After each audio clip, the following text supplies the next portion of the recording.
pergunta. O Florestan, o senhor já falou isso, que ele influenciou muito a sua geração. Outras pessoas também têm a visão parecida. E uma imagem de muito rigor, busca da cientificidade, o avental branco para mostrar que era cientista. Símbolo, Isso era mais específico dele ou os outros professores? Esse era um clima geral? Não, eu era geral. O avental branco era geral, de ser cientista era geral, e cada um o seu jeito e tal, mas era geral. O Florestan era o que mais tinha paixão. O Florestan era uma pessoa muito especial, porque ele era um homem de convicções, e apaixonado, e ele orientava, ele brigava, ele reclamava. Eu devo ter nos meus arquivos até hoje as anotações dele, uma caneta sempre em letra roxa, né? Ele fazia as observações, ele puxava muito e cobrava, né? E ao mesmo tempo ele era uma pessoa que motivava mesmo.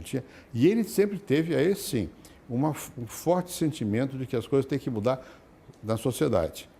Ele não ligava a teoria que ele fazia a esse sentimento dele. Ele tinha. Eu diria que ele quase que tinha uma revolta contra a injustiça. Ele vem de origem muito humilde. Eu conheci bem. Durante muitos anos nós fomos vizinhos lá, moramos na mesma rua. Então a minha ligação com ele era muito pessoal, com os filhos dele, os meus filhos. Íamos à escola, ora uns, ora outro, a minha mulher, ora a mulher dele, essa coisa toda. Nós estávamos juntos quase todos os dias, né? E eu conheci a mãe dele, Dona Maria, que era analfabeta, mas inteligentíssima. O Florestan tinha um valor enorme, e ele tinha um conhecimento enciclopédico, autodidata, na verdade. Se alfabetizou aos 14 anos? Autodidata, né? Mas ele tinha um conhecimento enciclopédico, ele lia tudo e anotava. Ele deve estar tudo lá em São Carlos, na biblioteca dele. Fichava, anotava e tal, né? E naquela época, a nossa formação era muito curiosa, porque nós líamos antropologia muito. O Florestan conhecia muito antropologia, né? Bom, nós líamos Malinowski, Cliff Brown, Evans Pritchard, enfim, essa gente toda. Nós líamos. O Antônio Cândido fez o livro dele, Os Parceiros do Rio Bonito. Ele tem uma base antropológica imensa, né? Então, eu lia muito economia. Isso não era tão genérico. O Florestan conhecia também, né? O Florestan gostava muito de um chamado Simian, que tinha vários volumes do Simian, La Monnaie, não sei o que lá, e nós tínhamos que ler aquele negócio todo, né? Então a gente tinha uma formação em antropologia, um pouquinho em economia e em sociologia, além de um pouco de filosofia, né? Então era curioso, que não era uma formação como a de hoje, né? Marx já era lido nessa altura? Não. Marx foi introduzido pela minha geração, como moda, digamos assim. Anterior à grande moda, à grande voga que veio depois de Althusser e tal, nós lemos antes, né?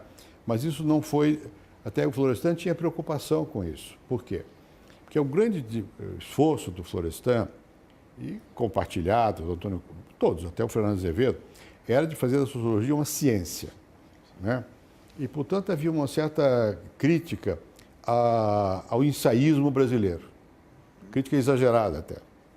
Gilberto Freire era o exemplo que, na época, se consideraria mais um ensaísta do que um sociólogo, né? Bem, com alguma injustiça, mas, enfim, era essa a percepção. O Florestan fez, além da filosofia, a Escola Livre de Sociologia e Política, que aí ele teve influência do Donald Pearson, com quem ele discutia muito e tal, mas ele teve influência, e também dos antropólogos, né? Eu creio que o Radcliffe Brown foi professor lá, né?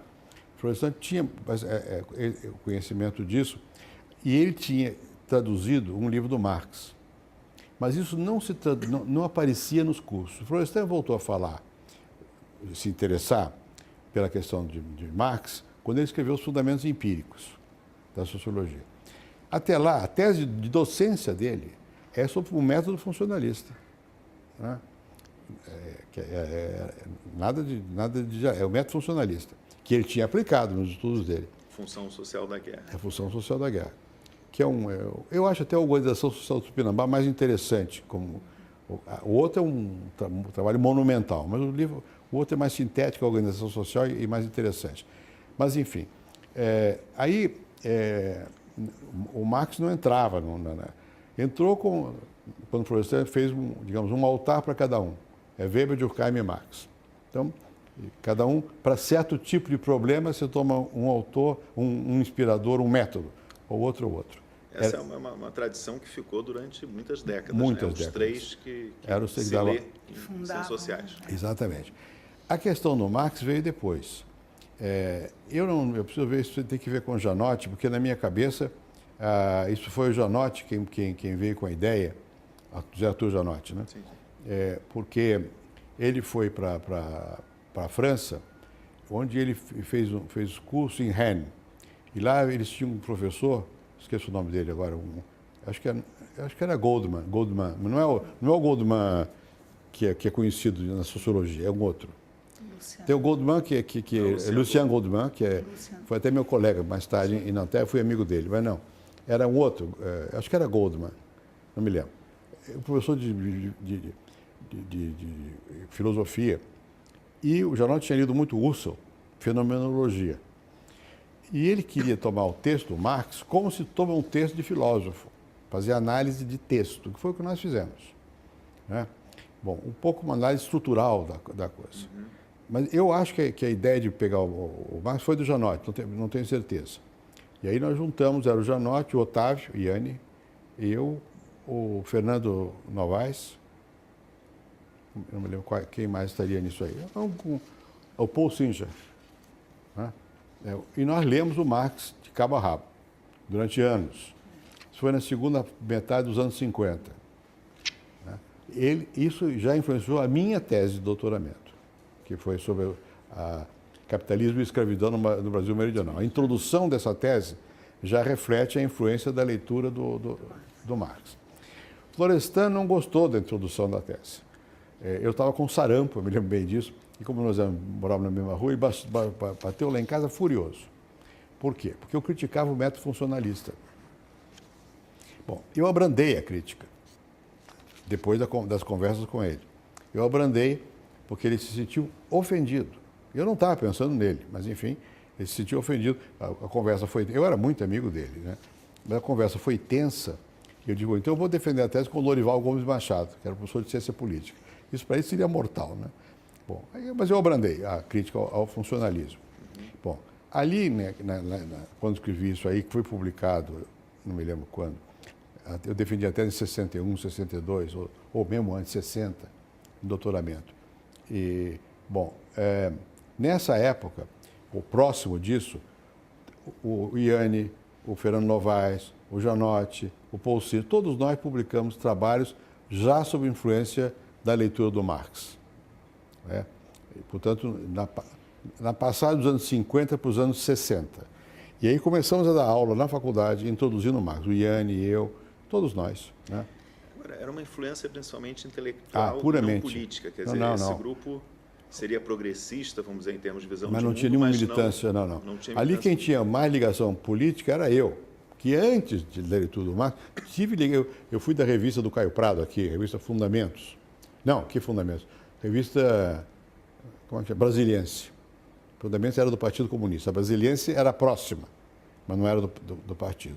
Era do Caio Prado, o Elias Chaves Neto, eu era do conselho dessa revista.